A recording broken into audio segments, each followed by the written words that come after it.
আরে ম্যাডাম, আপনি এটা কি করছেন? আপনি খাবারটা ফেলে দিচ্ছেন কেন? আপনাদের যদি খাবারটা ফেলতেই হয় তাহলে খাবারটা আমাকে দিয়ে দিন। চল, ঠিক আছে, তোর ওপরে এটুকু উপকার তো আমি করতেই পারি। এই নে ধর। ধন্যবাদ ম্যাডাম, ধন্যবাদ স্যার।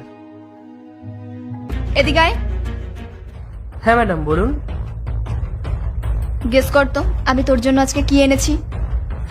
ম্যাডাম, আমি ঠিক বুঝতে পারলাম না। এই নে লাঞ্চ।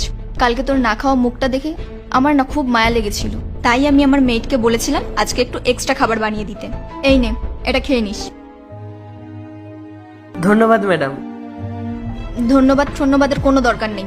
আমার খেতে ইচ্ছে করছিল না, তাই আমি তোকে দিয়ে দিলাম। আর তাছাড়াও সামনেই একটা নিউ রেস্টুরেন্ট ওপেন হয়েছে, আমরা সেখানেই লাঞ্চ করে নেব। নেহা, এটা ওই সিকিউরিটি গার্ডটা না? আজকে থেকে না তোমাদের আর না খেয়ে থাকতে হবে না। এবার থেকে আমি তোমাদের রোজ খাবার দেবো, ঠিক আছে? ও তো আমাদের লাঞ্চ গরিবদের মধ্যে বিতরণ করছে। ও তো খুব ভালো কাজ করছে, আর আমরা ওকে নিয়ে মজা করছিলাম। আমরা খুব বড় ভুল করে ফেলেছি। আমি জানতাম না যে ও আমাদের থেকে লাঞ্চ এর জন্য নিয়ে যেত। কি করছিলে ওখানে তুমি? আসলে ম্যাডাম, আমাকে ক্ষমা করে দেবেন। আমি আপনার দেওয়া খাবারগুলো ওই গরিবদের মধ্যে বিতরণ করে দিলাম। তুমি তো খাবার নষ্ট হওয়াটা আটকাচ্ছিলে, আর গরিবদেরও খাবার খাওয়াচ্ছিলে। এর থেকে ভালো আর কি হতে পারে? ভুল। আজকে থেকে আমরাও তোমাকে হেল্প করব। আমরাও গরিবদের খাবার খাওয়াবো। আর আজকের পর থেকে আমরা কোনো খাবার নষ্ট করব না।